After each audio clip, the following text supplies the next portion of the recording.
ಎಲ್ಲರಿಗೂ ನಮಸ್ಕಾರ. ಗುರುದೀಕ್ಷಾ ಅಕಾಡೆಮಿ ಪ್ರಸ್ತುತಪಡಿಸುವ ದ ಹಿಂದೂ ಕನ್ನಡ ವಿಶ್ಲೇಷಣೆ ಕಾರ್ಯಕ್ರಮಕ್ಕೆ ತಮಗೆಲ್ಲ ಸ್ವಾಗತ. ಇಂದು ನಾವು ವೀಕ್ಲಿ ರಿವಿಷನ್ ಕ್ಲಾಸನ್ನು ನಡೆಸ್ತಾ ಇದ್ದೀವಿ. ಸೊ ಏನು ಈ ವೀಕ್ಲಿ ರಿವಿಷನ್ ಕ್ಲಾಸ್ ಅಂದರೆ, ಈ 5 ದಿನಗಳ ಕಾಲ ಅಂದರೆ ಸೋಮವಾರದಿಂದ ಶುಕ್ರವಾರದವರೆಗೆ ನಾವು ನೋಡಿರುವಂತಹ ಆರ್ಟಿಕಲ್ಸ್ ಏನಿದೆ, ಆ ಆರ್ಟಿಕಲ್ಸ್ನ ನಾವು ಕ್ವೆಶನ್ಸ್ ರೂಪದಲ್ಲಿ ನೋಡ್ತೀವಿ. ಅಂದರೆ ಥ್ರೂ MCQs ನಾವು ಇದನ್ನು ರಿವೈಸ್ ಮಾಡ್ತೀವಿ. ಏಕೆ ಅಂತಂದರೆ revision becomes very important part of our preparation. So ಹಾಗಾಗಿ ನ್ಯೂಸ್ ಪೇಪರಲ್ಲಿ ಬರುವಂತಹ ಆರ್ಟಿಕಲ್ಸ್ ಏನಿದೆ ಅದನ್ನು ರಿವೈಸ್ ಮಾಡೋದಕ್ಕೆ ಇದೊಂದು ಒಳ್ಳೆಯ ರೀತಿಯಾಗಿರುತ್ತೆ. ಸೊ ಹಾಗಾಗಿ ನಾವು ಇದನ್ನು MCQs ಥ್ರೂವಲ್ಲಿ ಈ ವಾರ ನೋಡಿರುವಂತಹ ಇಂಪಾರ್ಟೆಂಟ್ ಆರ್ಟಿಕಲ್ಸ್ನ ನಾವು ಈಗ ನೋಡ್ತೀವಿ. ಸೊ ಈಗ ಮೊದಲನೇ ಕ್ವೆಶನನ್ನು ನೋಡ್ಕೊಂಡು ಹೋಗೋಣ. 2025 ನವೆಂಬರ್ನಲ್ಲಿ ಭಾರತ ಯಾವ ದೇಶದಿಂದ ಅತಿ ಹೆಚ್ಚು ಕಚ್ಚಾ ತೈಲವನ್ನು ಆಮದು ಮಾಡಿಕೊಂಡಿದೆ ಅನ್ನುವಂಥ ಒಂದು ಕ್ವೆಶನ್ ಇದು. ಆಪ್ಷನ್ಸ್ ಬಂದು ಸೌದಿ ಅರೇಬಿಯಾ, ಇರಾಕ್, ರಷ್ಯಾ ಮತ್ತು ಯುನೈಟೆಡ್ ಅರೇಬ್ ಎಮಿರೇಟ್ಸ್ ಅನ್ನುವಂಥದ್ದು. ಸೊ ನಾನೀಗ ಒಂದು 5 ಸೆಕೆಂಡ್ಸ್ ಟೈಮನ್ನು ಕೊಡ್ತೀನಿ, ನೀವು ಅಷ್ಟರಲ್ಲಿ ಆನ್ಸರ್ ಮಾಡ್ಕೊಳ್ಳಿ. ಈ ಒಂದು ಆರ್ಟಿಕಲ್ನ ನಾವು ಸೋಮವಾರ ನೋಡಿದ್ದಂತಹ ಆರ್ಟಿಕಲ್ ಇದು. ಇಲ್ಲಿ ಏನಾಗಿತ್ತು ಅಂತಂದರೆ, ಭಾರತ ನವಂಬರ್ನಲ್ಲಿ ಇದುವರೆಗೂ ಮಾಡ್ಕೊಂಡಿರುವಂಥ ಒಂದು ಆಯಿಲ್ ಇಂಪೋರ್ಟ್ಸ್ ಏನಿದೆ, ಕಚ್ಚಾ ತೈಲದ ಆಮದು ಏನಿದೆ, ಅದರಲ್ಲಿ ನೋಡಿದಾಗ ಒಂದೇ ಒಂದು ದೇಶದಿಂದ ಅತಿ ಹೆಚ್ಚು ಕಚ್ಚಾ ತೈಲವನ್ನು ಆಲ್ಮೋಸ್ಟ್ 35% ನಮ್ಮ ಇಂಪೋರ್ಟ್ಸ್ ಏನಿದೆ ಒಂದೇ ದೇಶದಿಂದ ಮಾಡ್ಕೊಂಡಿರುವಂಥ ಒಂದು ನ್ಯೂಸ್ ಆರ್ಟಿಕಲ್ನ ನೋಡಿದ್ವಿ. ಸೊ ಅದಕ್ಕೆ ಆನ್ಸರ್ ಬಂದು ರಷ್ಯಾ. ಸೊ ರಷ್ಯಾದಿಂದ ನಾವು ಸುಮಾರು 35% ಕಚ್ಚಾ ತೈಲವನ್ನು ಆಮದು ಮಾಡ್ಕೊಂಡಿದ್ದೀವಿ. ಅದು ಏನು ಕಳೆದ ನವಂಬರ್ನಲ್ಲಿ ನೋಡಿದಾಗ. ಸೊ ಇದು ಏನು ಲಾಸ್ಟ್ 6 ಮಂತ್ಸನ್ನು ನಾವು ನೋಡಿದ್ರೆ, ಅಂದರೆ ಮೇ 2025ಇಂದ ನವಂಬರ್ 2025ವರೆಗೂ ನೋಡಿದಾಗ 35% ಹೈಯೆಸ್ಟ್ ಆಗಿ ಇದೆ 35% ರಷ್ಯಾದಿಂದ ನಾವು ಕಚ್ಚಾ ತೈಲವನ್ನು ಆಮದು ಮಾಡ್ಕೊಂಡಿದ್ದೀವಿ ಅನ್ನುವಂಥದ್ದು ನಾವು ನೋಡಿರುವ ಆರ್ಟಿಕಲ್ ಆಗಿದೆ. ಸೊ ಆ ಒಂದು ದೃಷ್ಟಿಯಿಂದ ಈ ಕ್ವೆಶನನ್ನು ನೋಡಿದ್ದೀವಿ. ನೆಕ್ಸ್ಟ್ ಕ್ವೆಶನನ್ನು ನೋಡೋಣ. ಕೆಳಗಿನ ಯಾವ ಕಾರಣದಿಂದ ಭಾರತ ರಷ್ಯನ್ ಕಚ್ಚಾ ತೈಲ ಆಮದನ್ನು ಹೆಚ್ಚಿಸಿದೆ ಅನ್ನುವಂಥ ಕ್ವೆಶನ್ ಇದು. ಅದರ ಉತ್ತಮ ಗುಣಮಟ್ಟ, ಕಡಿಮೆ ಬೆಲೆ ಮತ್ತು ರಿಯಾಯಿತಿ, ತ್ವರಿತ ಸಾಗಣೆ ವ್ಯವಸ್ಥೆ ಮತ್ತು ದೇಶೀಯ ಉತ್ಪಾದನೆ ಕುಸಿತ. ಸೊ ಈ ರೀತಿಯಾಗಿ ಆಪ್ಷನ್ಸ್ ಬಂದಾಗ ಏನಾಗುತ್ತೆ ಅಂತಂದರೆ, ನೀವು ಏನು ಮೋಸ್ಟ್ ಅಪ್ರೋಪ್ರಿಯೇಟ್ ಆನ್ಸರ್ ಯಾವುದಿರುತ್ತೆ ಅದನ್ನು ಸೆಲೆಕ್ಟ್ ಮಾಡಬೇಕಾಗತ್ತೆ.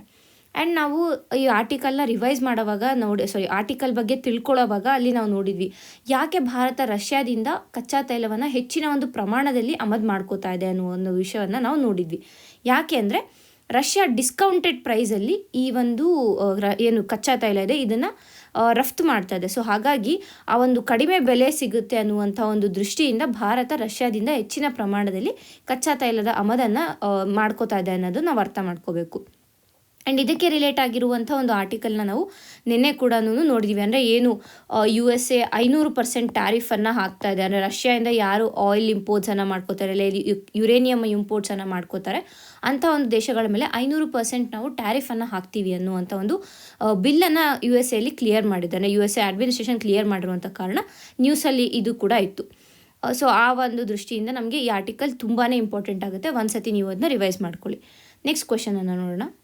ಸೊ ಈ ಒಂದು ಕ್ವೆಶನ್ ಏನಿದೆ, it is a practice question. So ನಿಮಗೆ ಒಂದು 5 ಸೆಕೆಂಡ್ಸ್ ಟೈಮನ್ನು ಕ್ವೆಶನ್ ಓದಿ 5 ಸೆಕೆಂಡ್ಸ್ ಟೈಮನ್ನು ಕೊಡ್ತೀನಿ, ನೀವು ಆನ್ಸರ್ ಮಾಡಿ. ತದನಂತರ ನಾನು ಆನ್ಸರ್ ಏನು ಅನ್ನೋದನ್ನು ಕೂಡ ಹೇಳ್ತೀನಿ.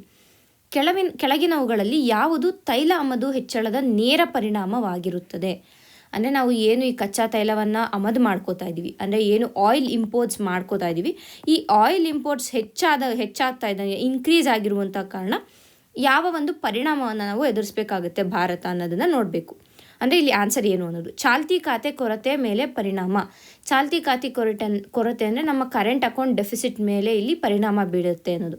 ಕೃಷಿ ಉತ್ಪಾದನೆ ಹೆಚ್ಚಳವಾಗುತ್ತೆ, ನೇರ ತೆರಿಗೆ ಸಂಗ್ರಹ ಹೆಚ್ಚಳ ಆಗುತ್ತೆ, ಅಂದರೆ ಡೈರೆಕ್ಟ್ ಟ್ಯಾಕ್ಸಸ್ಗಳು ಹೆಚ್ಚಾಗುತ್ತೆ, ಇಲ್ಲ ರಫ್ತು ಸಂಪೂರ್ಣವಾಗಿ ನಾವು ನಿಲ್ಲಿಸ್ಬೋದು, ಅಂದರೆ ಎಕ್ಸ್ಪೋರ್ಟ್ಸ್ ಏನು ಮಾಡ್ತಾ ಇದ್ದೀವಿ ಇದನ್ನು ನಿಲ್ಲಿಸ್ಬೋದು ಅನ್ನುವಂಥ ಆಪ್ಷನ್. ಸೊ ಇದಕ್ಕೆ 5 ಸೆಕೆಂಡ್ಸ್ ಟೈಮನ್ನು ಕೊಡ್ತೀನಿ, ನೀವು ಆನ್ಸರನ್ನು ಮಾಡಿ. ನಾನು ತದನಂತರ ಆನ್ಸರ್ ಏನು ಅಂತ ಹೇಳ್ತೀನಿ.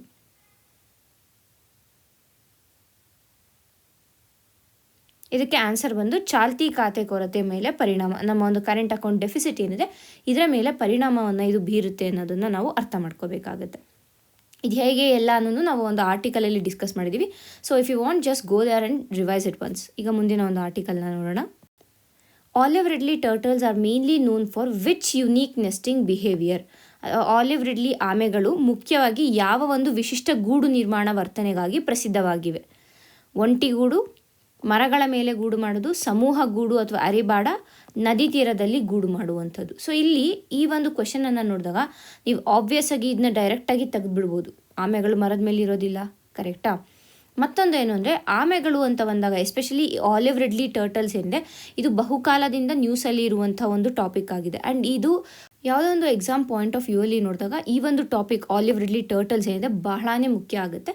ಸೊ ಹಾಗಾಗಿ ನಮಗೆ ಇದು ಸಾಲಿಟರಿ ಲಿವಿಂಗ್ ಸ್ಪೀಶೀಸ್ ಅಲ್ಲ ಅನ್ನೋದು ಕೂಡ ನಮಗೆ ಗೊತ್ತಿರುತ್ತೆ. ಸೊ ಇದನ್ನು ನಾವು ತೆಗಿಬೋದು. ಆ್ಯಂಡ್ ಅರಿಬಾಡ ಟೆಕ್ನಿಕ್ ಅಂದರೆ ಆನ್ಸರ್ ಬಂದು ಅರಿಬಾಡ ಆಗಿರುತ್ತೆ. ಆಲಿವ್ ರಿಡ್ಲಿ ಟರ್ಟಲ್ಸ್ಗಳು ಏನು ಬರುತ್ತೆ ಭಾರತಕ್ಕೆ, ಈ ಒಂದು ಬಂದು ಸಮೂಹವಾಗಿ ಇವು ಬೀಚ್ಗಳಲ್ಲಿ, ಎಲ್ಲಿ ಈಸ್ಟರ್ನ್ ಕೋಸ್ಟಲ್ಲಿ ಇರುವಂಥ ಬೀಚ್ಗಳಲ್ಲಿ ಈ ನೆಸ್ಟಿಂಗ್ ಪ್ರೊಸೆಸನ್ನು ನಾವು ನಡೆಸ್ತೇವೆ. ಸೊ ಆ ಒಂದು ಪ್ರಾಸೆಸನ್ನು ನಾವು ಅರಿಬಾಡ ಅಂತ ಕರಿತೀವಿ. ಸೊ ಹಾಗಾಗಿ ಇದು ಕೂಡ ಒಂದು ಇಂಪಾರ್ಟೆಂಟ್ ಟಾಪಿಕ್. ಇದರ ಬಗ್ಗೆ ಕೂಡ ಕಂಪ್ಲೀಟಾಗಿ ನಾವು ಡಿಸ್ಕಸ್ ಮಾಡಿದ್ದೀವಿ. Please just go and revise there once. ಈಗ ಮುಂದಿನ ಒಂದು ಟಾಪಿಕನ್ನು ನೋಡೋಣ, ಮುಂದಿನ ಒಂದು ಕ್ವೆಶನನ್ನು ನೋಡೋಣ. In India mass nesting or arribada of olive ridley turtles is prominently observed along which coast. ಭಾರತದಲ್ಲಿ ಈ ಒಂದು ಆಲಿವ್ ರಿಡ್ಲಿ ಆಮೆಗಳ ಸಮೂಹ ಗೂಡು ಏನು ಆ ಪ್ರಾಸೆಸ್ ಏನಿದೆ ಇದನ್ನು ಹೆಚ್ಚಾಗಿ ಇಂತಹ ವರ್ಡ್ಸ್ ಏನಿರುತ್ತೆ ಇದನ್ನು ನೀವು ಹೈಲೈಟ್ ಮಾಡ್ಕೊಳ್ಳಿ. ಎಕ್ಸಾಮಲ್ಲಿ ಹೋದಾಗ ಏನಾಗುತ್ತೆ ಅಂತಂದರೆ ಆ ಒಂದು ಟೆನ್ಷನಲ್ಲಿ ಈ ಒಂದು ವರ್ಡ್ಸನ್ನು ನೀವು ಮರ್ತೋಗ್ಬಿಡ್ತೀರ. ಏಕೆ ಅಂತಂದರೆ ಇಲ್ಲಿ ಈಗ 4 ಆಪ್ಷನ್ ಇದೆ. 4 ಆಪ್ಷನಲ್ಲಿ ಹಲವಾರು ಈಗ ಇಲ್ಲಿ ಕೊಟ್ಟಿರೋ ಆಪ್ಷನ್ ಅಷ್ಟು ಕನ್ಫ್ಯೂಸಿಂಗ್ ಆಗಿ ಇಲ್ಲ. ಬಟ್ ಈಗ ಅವರೇನಾದ್ರು ಒಡಿಸ್ಸಾ, ಆಂಧ್ರ ಪ್ರದೇಶ್, ತಮಿಳ್ನಾಡು ಈ ರೀತಿಯಾಗಿ ಕೊಟ್ಟರೆ ಆಪ್ಷನ್ಸು ಇಲ್ಲಿ ನಿಮಗೆ ಕನ್ಫ್ಯೂಷನ್ ಆಗೋವಂಥ ಚಾನ್ಸಸ್ಗಳು ಹೆಚ್ಚಿರುತ್ತೆ. ಸೊ ಹಾಗಾಗಿ ಇಲ್ಲಿ ಅವರು ಕೇಳಿರೋದೇನು ಪ್ರಾಮಿನೆಂಟ್ಲಿ ಅಥವಾ ಹೆಚ್ಚಾಗಿ ಎಲ್ಲಿ ಕಾಣಿಸುತ್ತೆ ಅನ್ನೋದನ್ನು ಕೇಳಿರೋದು. ಆಬ್ವಿಯಸ್ ಆಗಿ ಆನ್ಸರ್ ಬಂದು ಒಡಿಸ್ಸಾದಲ್ಲಿ ಎಲ್ಲಿ ಮುಖ್ಯವಾಗಿ ಅಂದರೆ ಒಂದು ಗಹಿರ್ಮಾತಾ, ಋಷಿಕುಲ್ಯ ಮತ್ತು ದೇವಿ ರಿವರ್ನ ಮೌತ್ ಏನಿದೆ ಅಲ್ಲಿ ನಾವು ಈ ಒಂದು ಆಲಿವ್ ರಿಡ್ಲಿ ಟರ್ಟಲ್ಸ್ನ ನೆಸ್ಟಿಂಗ್ ಸೈಟ್ ಆಗಿ ನಾವು ನೋಡ್ಬೋದಾಗುತ್ತೆ. ಸೊ ಅದು ಇನ್ನು ಮತ್ತೆ ಎಲ್ಲೆಲ್ಲಿ ಆಲಿವ್ ರಿಡ್ಲಿ ಟರ್ಟಲ್ಸ್ ಕಾಣುತ್ತೆ ಅಂದರೆ ಭಾರತದಲ್ಲಿ, ಶ್ರೀಲಂಕಾದಲ್ಲಿ, ಮಯನ್ಮಾರಲ್ಲಿ, ಬಾಂಗ್ಲಾದೇಶ್. ಇದು ಬಂದು ಇಂಡಿಯನ್ ಓಷನ್ ರೀಜನಲ್ಲಿ ಎಲ್ಲೆಲ್ಲಿ ಕಾಣಸಿಗುತ್ತೆ ಈ ಆಲಿವ್ ರಿಡ್ಲಿ ಟರ್ಟಲ್ಸ್ ಅನ್ನುವಂಥದ್ದು. ಸೊ ಈಗ ಮುಂದಿನ ಒಂದು ಕ್ವೆಶನನ್ನು ನೋಡೋಣ. ಈ ಒಂದು ಕ್ವೆಶನ್ ಏನಿದೆ ಇದು ಪ್ರಾಕ್ಟೀಸ್ ಕ್ವೆಶನ್ ಆಗಿರುತ್ತೆ. ಅಗೇನ್ 5 ಸೆಕೆಂಡ್ಸ್ ಟೈಮನ್ನು ಕೊಡ್ತೀನಿ, ತದನಂತರ ಆನ್ಸರನ್ನು ನಾನು ಹೇಳ್ತೀನಿ. ನೀವು ಆ ಒಂದು 5 ಸೆಕೆಂಡ್ಸ್ ಟೈಮಲ್ಲಿ ಇದನ್ನು ಆನ್ಸರ್ ಮಾಡಿ. ಟರ್ಟಲ್ ಎಕ್ಸ್ಕ್ಲೂಡೆಡ್ ಡಿವೈಸ್ ಕೆಳಗಿನ ಯಾವ ವಿಷಯಕ್ಕೆ ಸಂಬಂಧಿಸಿದೆ? ನೆಸ್ಟಿಂಗ್ ಸೈಟ್ ಐಡೆಂಟಿಫಿಕೇಷನ್ ಅಥವಾ ಗೂಡು ಪ್ರದೇಶ ಗುರುತಿಸುವಿಕೆಗೆ, ಮೀನುಗಾರಿಕೆ ಜಾಲಗಳಲ್ಲಿ ಆಮೆಗಳು ಸಿಲುಕದಂತೆ ತಡೆಯುವುದು, ಕೃತಕ ಸಂವರ್ಧನೆ ಅಥವಾ ಆರ್ಟಿಫಿಷಿಯಲ್ ಬ್ರೀಡಿಂಗ್ ಆಫ್ ಟರ್ಟಲ್ಸ್, ಉಪಗ್ರಹ ಅನುಸರಣೆ ಅಥವಾ satellite tracking of turtles.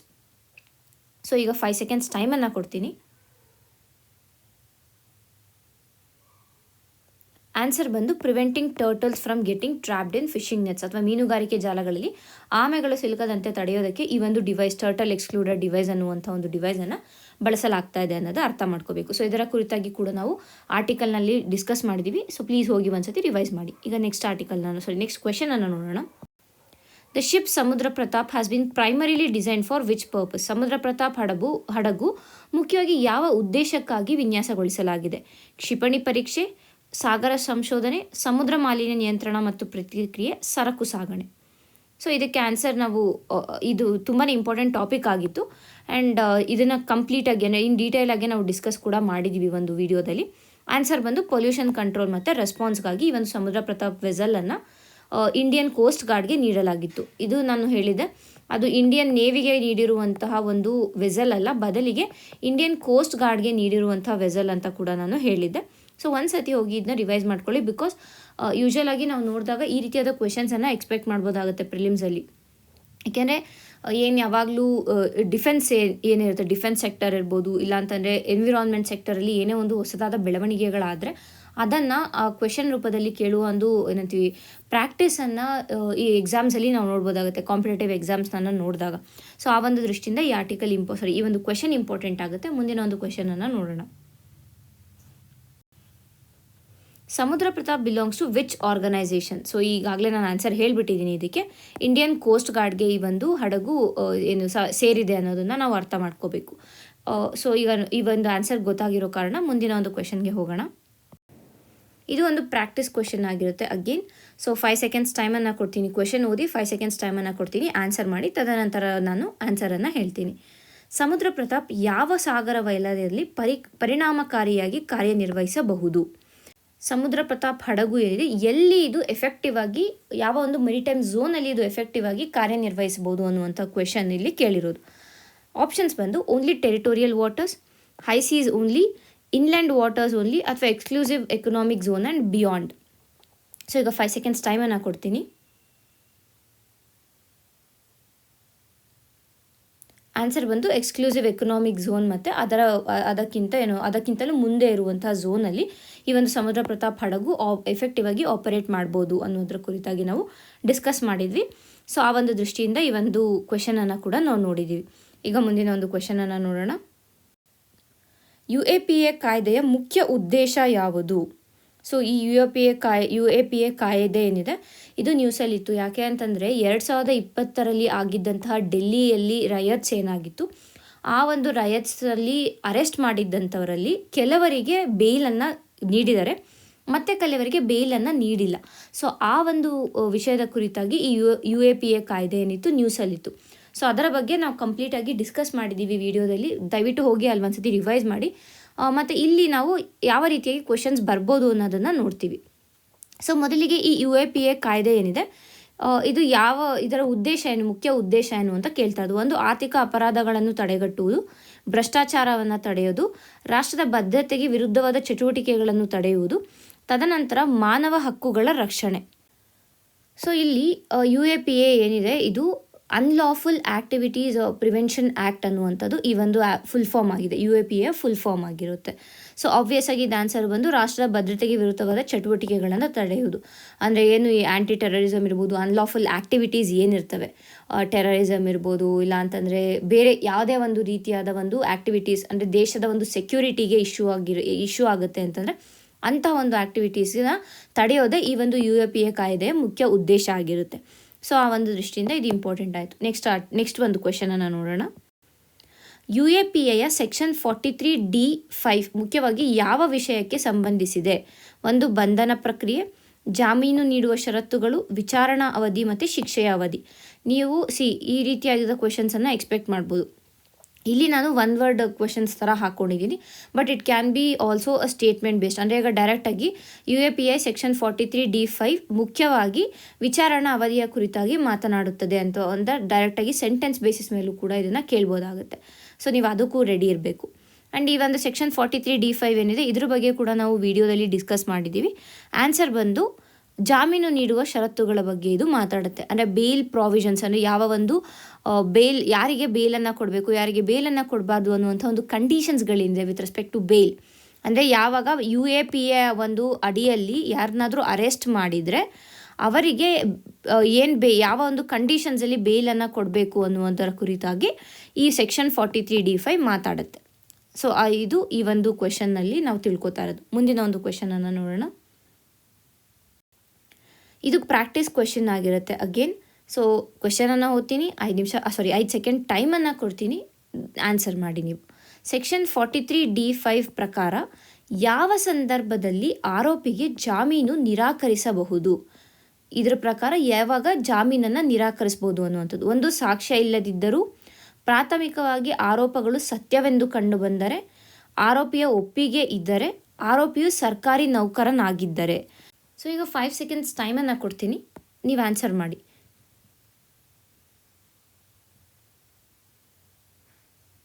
So answer ಬಂದು ಪ್ರಾಥಮಿಕವಾಗಿ ಆರೋಪಗಳು ಸತ್ಯವೆಂದು ಕಂಡುಬಂದರೆ ಅವರಿಗೆ ಜಾಮೀನನ್ನು ನಿರಾಕರಿಸ್ಬೋದು. ಸೊ ಈ ಒಂದು ಕೇಸಲ್ಲೂ ಕೂಡ ಆಗಿದೆ ಅದೇನೆ. ಪ್ರೈಮರಿ ಎವಿಡೆನ್ಸ್ ಏನಿದೆ ಆ ಒಂದು ಎವಿಡೆನ್ಸ್ ಬಂದು ಇಬ್ಬರು ಏನು ಡೆಲ್ಲಿ ರೈಟ್ಸಲ್ಲಿ ಇಬ್ಬರನ್ನ ಅರೆಸ್ಟ್ ಮಾಡಿದ್ರು ಅವರ ವಿರುದ್ಧವಾಗಿ ಇದ್ದಂತಹ ಕಾರಣ, ಸಾಕ್ಷ್ಯಗಳು ದೊರೆತಿದ್ದಂತಹ ಕಾರಣ ಅವರಿಬ್ಬರಿಗೆ ಬೇಲನ್ನು ನಿರಾಕರಿಸಿದೆ. ಸೊ ಹಾಗಾಗಿ ಈ ಒಂದು ಆರ್ಟಿಕಲ್ನ ನಾವು ನೋಡಿದ್ವಿ. ಸೊ ಇಲ್ಲಿ ಈ ಒಂದು ಕ್ವೆಶನ್ ಕೂಡ ನಮಗೆ ಅರ್ಥ ಆಗಿದೆ. ಮುಂದಿನ ಒಂದು ಕ್ವೆಶನನ್ನು ನೋಡೋಣ. ಮೆಕ್ಸಿಕೋ ಯಾವ 2 ಸಾಗರಗಳ ಕರಾವಳಿಯನ್ನು ಹೊಂದಿದೆ? Mexico has coast line along which 2 oceans ಅನ್ನುವಂಥದ್ದು. Atlantic and Indian ocean, Pacific ಮತ್ತು ಅಟ್ಲಾಂಟಿಕ್ ಓಷನ್, ಪೆಸಿಫಿಕ್ ಮತ್ತು Arctic ocean, Indian and southern ocean. So ಆರಾಮಾಗಿ ನಾವು ಇದರಲ್ಲಿ ಇದನ್ನ ತೆಗಿಬೋದು, ಯಾಕೆಂದರೆ ಇಂಡಿಯನ್ ಓಷನಲ್ಲಿ ಮೆಕ್ಸಿಕೋ ಬರಲ್ಲ. ಸೊ ಆಯಿತು, 50-50 ಬಂದಿದ್ದೀವಿ. ಈಗ ಪೆಸಿಫಿಕ್ ಆ್ಯಂಡ್ ಅಟ್ಲಾಂಟಿಕಲ್ ಇದೆಯಾ, ಪೆಸಿಫಿಕ್ ಆ್ಯಂಡ್ ಆರ್ಟಿಕಲ್ ಇದೆಯಾ ಅಂತ. ಸೊ ಮೆಕ್ಸಿಕೋ ಎಲ್ಲಿ ಬರುತ್ತೆ? ನಾವು ಮೆಕ್ಸಿಕೋನ ಪದೇ ನ್ಯೂಸಲ್ಲಿ ನೋಡ್ತಾ ಇದ್ದೀವಿ. ಏನಕ್ಕೆ? With respect to USA Mexico ಮೇಲೆ ಹಾಕಿರುವಂಥ ಸ್ಯಾಂಕ್ಷನ್ಸ್ ಇರ್ಬೋದು, ಇಲ್ಲ ಒಂದು ಗ್ರೇಟ್ ವಾಲನ್ನು ಬಿಲ್ಡ್ ಮಾಡ್ತಾ ಇರೋದು. ಅಂದರೆ USA ಮತ್ತು ಮೆಕ್ಸಿಕೋ ಬಾರ್ಡರಲ್ಲಿ ವಾಲನ್ನು ಬಿಲ್ಡ್ ಮಾಡ್ತಾ ಇರೋದು. ಏನು ಆ ಒಂದು ಇಲ್ಲೀಗಲ್ ಮೈಗ್ರೇಷನ್ ಆಗ್ತಾ ಇದೆ ಆ ಬಾರ್ಡರ್ಸಿಂದ, ಅದನ್ನು ತಡೆಯೋದಕ್ಕೆ, ಡ್ರಗ್ ಟ್ರಾಫಿಕಿಂಗನ್ನು ತಡೆಯೋದಕ್ಕೆ ಆ ಒಂದು ನಿರ್ಧಾರವನ್ನು ತೊಗೊಂಡಿರೋದು. ಇದೆಲ್ಲದರಿಂದ ಮೆಕ್ಸಿಕೋ ನ್ಯೂಸಲ್ಲಿ ಇದ್ದೇ ಇದೆ. ಸೊ ಆಬ್ವಿಯಸ್ ಆಗಿ ಮೆಕ್ಸಿಕೋ ಎಲ್ಲಿದೆ ಅಂತ ನಮಗೆ ಗೊತ್ತಿರುತ್ತೆ. ಇಲ್ಲಿ ಆನ್ಸರ್ ಏನು, ಪೆಸಿಫಿಕ್ ಮತ್ತು ಅಟ್ಲಾಂಟಿಕ್ ಸಾಗರದೊಂದಿಗೆ ಇದು ತನ್ನ ಒಂದು ಕೋಸ್ಟ್ ಲೈನನ್ನು ಹಂಚ್ಕೊಳ್ಳುತ್ತೆ ಅಂತ. ಈಗ ಇದು ನಾರ್ತ್ ಅಮೇರಿಕಾ ಅಂತಂದರೆ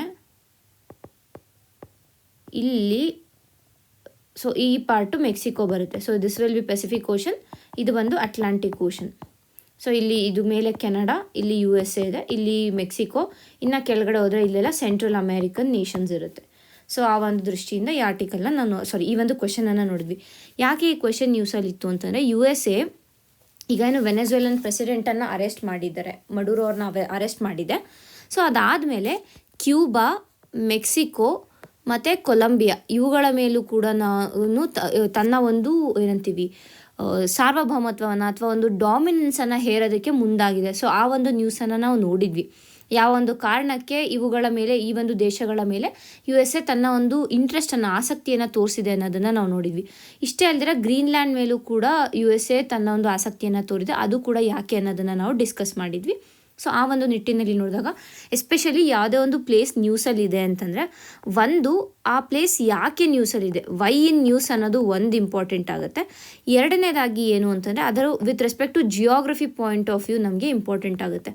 ಅಂದರೆ ಅದರ ಒಂದು ಲೊಕೇಶನ್ ಇರ್ಬೋದು, ಅದರ ಸುತ್ತಮುತ್ತ ಯಾವ ಒಂದು ಪ್ರದೇಶಗಳಿದೆ, ಇಲ್ಲ ಕೋಸ್ಟ್ ಲೈನ್ ಏನಿದೆ, ಯಾವ ಸಾಗರಗಳಿದೆ, ಐಲ್ಯಾಂಡ್ಸ್ಗಳಿದೆ ಅನ್ನೋದಿರ್ಬೋದು, ಇಲ್ಲ ಯಾವುದಾದ್ರು ಇಂಪಾರ್ಟೆಂಟ್ ಪರ್ವತ ಶ್ರೇಣಿಗಳಿದಾವ, ರಿವರ್ಸ್ ಯಾವುದು ಇಂಪಾರ್ಟೆಂಟ್, ಇದೆಲ್ಲ ನಮಗೆ ಜಿಯೋಗ್ರಫಿ ಪಾಯಿಂಟ್ ಆಫ್ ವ್ಯೂ ಅಲ್ಲಿ ತಿಳ್ಕೊಂಡಿರಬೇಕಾಗತ್ತೆ. ಈಗ ಮುಂದಿನ ಒಂದು ಕ್ವೆಶನನ್ನು ನೋಡೋಣ. ಗ್ರೀನ್ಲ್ಯಾಂಡ್ ಭೌಗೋಳಿಕವಾಗಿ ಯಾವ ಪ್ರದೇಶಕ್ಕೆ ಸೇರಿದೆ? Equatorial region, temperate region, Arctic region and tropical region.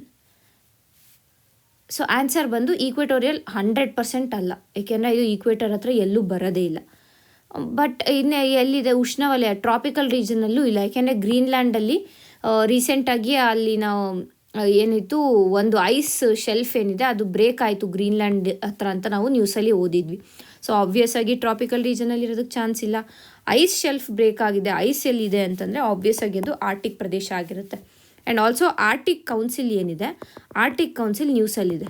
So Arctic council ನ್ಯೂಸಲ್ಲಿರುವಂಥ ಕಾರಣ ಏನಾಗುತ್ತೆ, Greenland is a Arctic council member. So ಈಗಿರುವಂಥ ಕಾರಣ ನಾವು ಏನು ಆರ್ಟಿಕ್ ಕೌನ್ಸಿಲು ನ್ಯೂಸಲ್ಲಿದೆ. ಆ್ಯಂಡ್ ಆಲ್ಸೋ ಈಗ USA ತನ್ನ ಒಂದು ಡಾಮಿನೆನ್ಸನ್ನು ಗ್ರೀನ್ಲ್ಯಾಂಡ್ ಮೇಲೆ ಹೇರೋಕ್ಕೆ ಹೊರಟಿರುವಂತಹ ಸಮಯದಲ್ಲಿ Greenland also becomes important. So ಆ ಒಂದು ದೃಷ್ಟಿಯಿಂದ ಈ ಒಂದು ಕ್ವೆಶನನ್ನು ನೋಡಿದ್ದೀವಿ. ಮುಂದಿನ ಒಂದು ಕ್ವೆಶನನ್ನು ನೋಡೋಣ. ಭಾರತ ಸರ್ಕಾರ ಪರಿಚಯಿಸಿದ EB-4 ವೀಸಾ ಯಾವ ದೇಶದ ನಾಗರಿಕರಿಗೆ ಅನ್ವಯಿಸುತ್ತದೆ? Japan, south Korea, China, Vietnam. So obvious ಆಗಿ ಚೈನಾ, ಏಕೆಂದರೆ ಇದ್ರ ಬಗ್ಗೆ ನಾವು ಡೀಟೇಲ್ ಆಗಿ ವಿಡಿಯೋದಲ್ಲಿ ಡಿಸ್ಕಸ್ ಮಾಡಿದ್ದೀವಿ. ಸೊ ಇದು ನಿಮಗೆ ಗೊತ್ತಿದೆ ಅಂತ ಅಂದ್ಕೊಂಡಿದ್ದೀನಿ. ಈಗ ಮುಂದಿನ ಒಂದು ಕ್ವೆಶನನ್ನು ನೋಡೋಣ. ಇದು ಪ್ರಾಕ್ಟೀಸ್ ಕ್ವೆಶನ್ ಆಗಿರುತ್ತೆ. EB-4 ವೀಸಾ ಯಾವ ವಿಧದ ವೀಸಾ ಆಗಿದೆ ಅನ್ನುವಂಥದ್ದು. ಪ್ರವಾಸಿ ವೀಸಾ, ಉದ್ಯೋಗ ವೀಸಾ, ವಿದ್ಯಾರ್ಥಿ ವೀಸಾ ಅಥವಾ ಉತ್ಪಾದನಾ ಹೂಡಿಕೆ ವೀಸಾ. ಸೊ ಇದಕ್ಕೆ 5 ಸೆಕೆಂಡ್ಸ್ ಟೈಮನ್ನು ಕೊಡ್ತೀನಿ. ಸೊ ತದನಂತರ ನೀವು ಲೈಕ್ ಆ ಒಂದು 5 ಸೆಕೆಂಡ್ಸಲ್ಲಿ ನೀವು ಆನ್ಸರ್ ಮಾಡಿ, ನಂತರ ನಾನು ಆನ್ಸರನ್ನು ಹೇಳ್ತೀನಿ.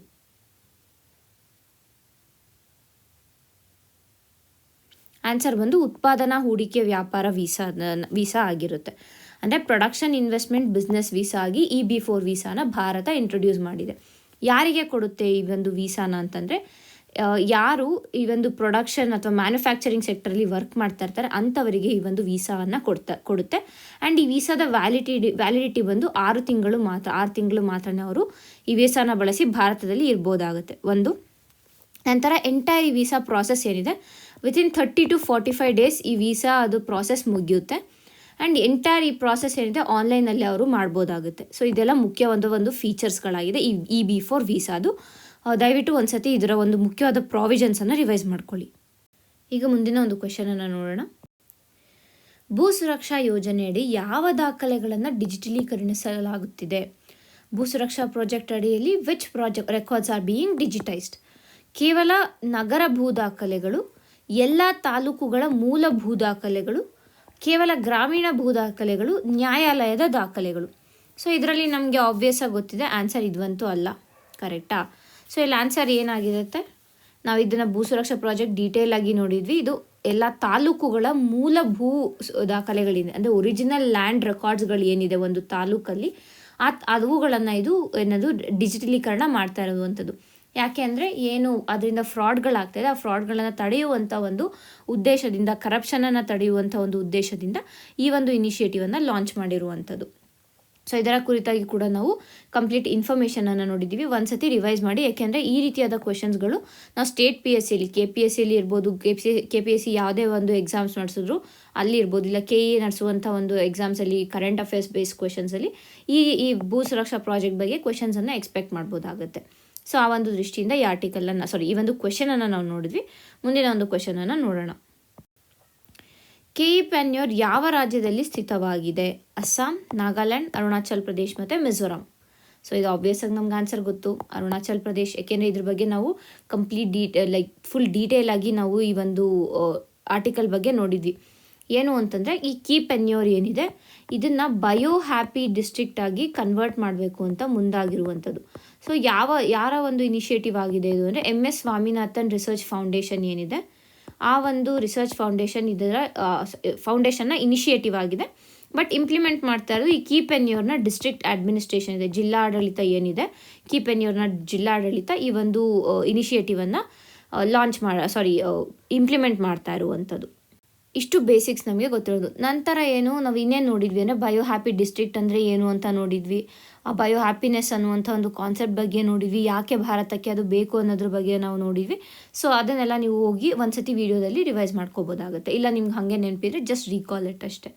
ಈಗ ನೆಕ್ಸ್ಟ್ ಕ್ವೆಶನನ್ನು ನೋಡೋಣ. ಬಯೋ ಹ್ಯಾಪಿ ಪರಿಕಲ್ಪನೆಯು ಸಂತೋಷವನ್ನು ಹೇಗೆ ವ್ಯಾಖ್ಯಾನಿಸುತ್ತದೆ? ಆದಾಯ ಮತ್ತು ಉಪಭೋಗದ ಮೂಲಕ, through income and consumption, through biodiversity and conservation, through harmony between humans and nature, ನಗರ ಸೌಲಭ್ಯ ಅಥವಾ ಥ್ರೂ ಅರ್ಬನ್ ಅಮ್ಯುನಿಟೀಸ್. ಆಬ್ವಿಯಸ್ ಆಗಿ ಇದಲ್ಲ, ಯಾಕೆಂದರೆ ಬಯೋ ಹ್ಯಾಪಿನೆಸ್ ಅಂತ ಅದೇ ಹೇಳ್ತದೆ. ಬಯೋ ಅಂತಂದರೆ it is something related to environment. So first ಒನ್ನನ್ನು ನಾವು ತೆಗಿಬೋದು, ಕರೆಕ್ಟಾ? ಇದೆರಡು ಹೋಗುತ್ತೆ. ಇದೆರಡರಲ್ಲಿ ನಮಗೆ ಕನ್ಫ್ಯೂಷನ್ ಆಗುತ್ತೆ. ಬಟ್ ನೀವು ಕರೆಕ್ಟಾಗಿ ಈ ಒಂದು ಆರ್ಟಿಕಲನ್ನು ಕೇಳಿಸ್ಕೊಂಡಿದ್ರೆ, ಈ ಒಂದು ವಿಡಿಯೋನ ನೀವು ನೋಡಿದರೆ ಆರಾಮಾಗಿ ಹೇಳ್ಬೋದು ಆನ್ಸರ್ ಇಸ್ C ಅಂತ. ಯಾಕೆಂದರೆ ಬಯೋ ಹ್ಯಾಪಿನೆಸ್ ಅನ್ನುವಂಥ ಕಾನ್ಸೆಪ್ಟ್ ಏನಿದೆ ಇದು ಎನ್ವಿರಾನ್ಮೆಂಟ್ ಕನ್ಸಂಪ್ಷನ್ ಜೊತೆಗೆ ಹ್ಯೂಮನ್ ವೆಲ್ಬೀಯಿಂಗ್ ಅಂತ ಬಂದಾಗ ಫಿಸಿಕಲ್ ವೆಲ್ಬೀಯಿಂಗ್ ಮತ್ತು ಮೆಂಟಲ್ ವೆಲ್ಬೀಯಿಂಗ್ ಅನ್ನು ಎರಡೂ ಕೂಡ ಇಲ್ಲಿ ಇನ್ವಾಲ್ವ್ ಆಗುತ್ತೆ. ಸೊ ಓವರಾಲ್ ಆಗಿ ನೋಡಿದಾಗ it is harmony between humans and nature, ಮಾನವರು ಮತ್ತು ಪ್ರಕೃತಿಯ ನಡುವಿನ ಒಂದು ಸಮತೋಲನವನ್ನು ಇಲ್ಲಿ ನಾವು ಬಯೋ ಹ್ಯಾಪಿನೆಸ್ ಆಗಿ ಡಿಫೈನ್ ಮಾಡಿರುವಂಥದ್ದು. ಸೊ ಇಷ್ಟು ನಮಗೆ ಇದು ಎಕ್ಸಾಮ್ ಪಾಯಿಂಟ್ ಆಫ್ ವ್ಯೂ ಅಲ್ಲಿ ಇಂಪಾರ್ಟೆಂಟ್ ಆಗುತ್ತೆ. ಮುಂದಿನ ಒಂದು ಕ್ವೆಶನನ್ನು ನೋಡೋಣ. ಮ್ಯಾಂಗ್ರೋವ್ ಕಾಡುಗಳು ಯಾವ ಪರಿಸರ ಕಾರ್ಯವನ್ನು ಮುಖ್ಯವಾಗಿ ನಿರ್ವಹಿಸುತ್ತದೆ? ಇದರ ಒಂದು ಮುಖ್ಯವಾದ ಇಕೊಲಾಜಿಕಲ್ ಫಂಕ್ಷನ್ ಏನು ಅನ್ನುವಂಥದ್ದು.